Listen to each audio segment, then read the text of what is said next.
So, you've probably heard 50 Cent just dropped an absolute bombshell of a documentary about Sean Diddy Combs. Now, Diddy's camp, they're calling it a shameful hit piece. But 50, he's making sure his message gets heard in some, let's say, very interesting places. We're gonna break it all down. And this is where it gets wild. 50's promotional strategy is kind of genius in a very 50 Cent way. He made sure this thing was promoted on ABC News. Why? Well, because that's a station that gets broadcast in prisons. The message he's sending to Diddy is crystal clear. The world is watching you and what you did. It's a power move designed to turn up the heat big time. Okay, so what exactly is in this documentary that's got everyone talking? What are these bombshells? Well, we're going to dig right into it. We're unpacking the case that this film lays out, starting from the very beginning of his empire and going all the way to some of the darkest accusations that have been swirling around him for years. All right, first up, to really get what's going on, you have to wind the clock back, all the way back to the rise of Bad Boy Records. I mean, this was an empire, right? Built on incredible talent and massive ambition. But the documentary makes a pretty bold claim. It says that empire was also built on something else entirely, something way more sinister, ruthless, absolute control.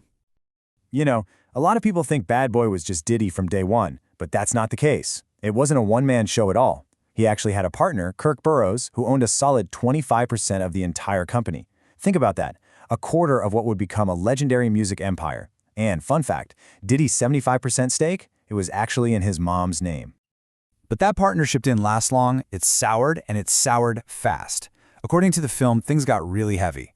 It alleges that Diddy threatened Burroughs' life, basically forcing him to sign over that 25% stake.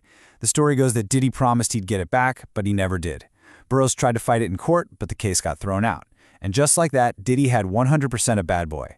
The documentary presents this as, like, the blueprint for how he would operate from then on. And Diddy's path to fame was anything but typical. I mean, look at this. He's mentored by the great Andre Harrell at Uptown Records, but then gets fired for being out of control. But here's the twist. Harrell lets him leave with one artist, and it's a big one, Biggie Smalls. Then, this tragedy happens. He promotes a charity basketball game, a stampede breaks out, and 9 people die. It's horrific.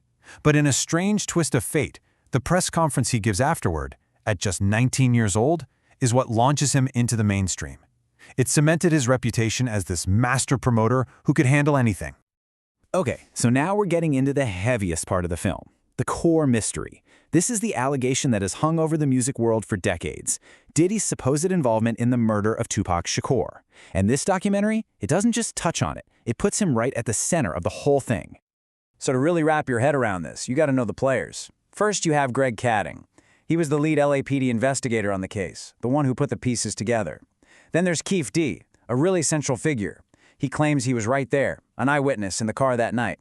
And his story is that Diddy was the one who orchestrated the whole thing, that he paid for a hit not just on Tupac, but on his rival, Suge Knight too. So what was the price for 2 of the biggest names in hip-hop? Well, according to Keith D's recorded confession, it was $1 million. $1 million to take out both Tupac and Suge Knight. So how did this supposed murder-for-hire plot actually go down? Well, the allegation is this. Diddy makes the $1 million offer, the attack happens in Vegas, Tupac is killed, but Suge Knight survives. So, according to the documentary, since the job was only half finished, Diddy allegedly only paid out half the money, $500,000. And this is where things get, well, pretty chilling. The documentary digs up this lyric from a 1999 song by Black Rob, one of Diddy's own artists. The line is, "I'll drop $1 million on your head." You hear that and you have to wonder, is that just a rap lyric or is it something more? A confession maybe, hidden in plain sight? The film doesn't stop there, though. It argues that the Tupac allegation isn't some one-off event. Instead, it tries to build a case for a much bigger pattern of control. And to do that, it looks at his relationships with 2 key people in his life, his biggest star, Biggie Smalls, and his long-term girlfriend, Cassie. Let's zoom in on the final days of Biggie Smalls. This is just 6 months after Tupac was killed.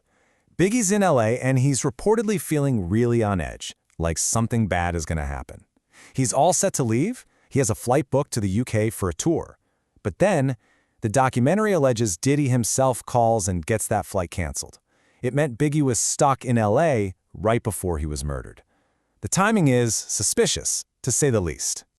And this theme of control, according to the film, wasn't just in his business dealings. It carried over into his personal life, too. There's this one quote from his assistant about his relationship with the singer Cassie that really just says it all. Diddy can cheat on you, you can't cheat on Diddy. It paints a picture of a really toxic double standard, which is something we've been hearing a lot about in the recent lawsuits that have brought all this back into the spotlight. And that alleged possessiveness could apparently get violent. The documentary brings up this one incident. Cassie supposedly leaves Diddy for Kid Cudi. When Diddy finds out, the story goes that he grabs a gun and his assistant and literally went out to hunt them down. It's just a terrifying picture of jealous rage. So you hear all this, and you have to ask, where does this all come from? What's the motivation? Well, the final part of the documentary tries to answer that by digging into Diddy's background, looking for clues to explain this alleged pattern of behavior. And his background is pretty fascinating. Turns out Diddy's father, Melvin Earl Combs, was an associate of Frank Lucas. Yeah, the same Frank Lucas from the movie American Gangster. But there's another layer. There are allegations that his dad was also working as an FBI informant, and that has led to this long-running speculation. Could Diddy have been an informant too? Could that explain how he's allegedly been protected all these years? So when you boil it all down, what does the documentary say is driving him? It comes down to two things: envy and control. This idea of a deep, deep need to always be the face, to be the center of attention, and to have total, absolute power over everyone around him, from his business partners to the people he dated. So, at the end of the day, what are we supposed to make of all this? Is this whole documentary just what Diddy's team says it is, a hit piece from a longtime rival? Or is it the key that finally unlocks a much, much darker truth about one of the biggest icons in music history? That's the big question, and it feels like we're only just starting to see the answers.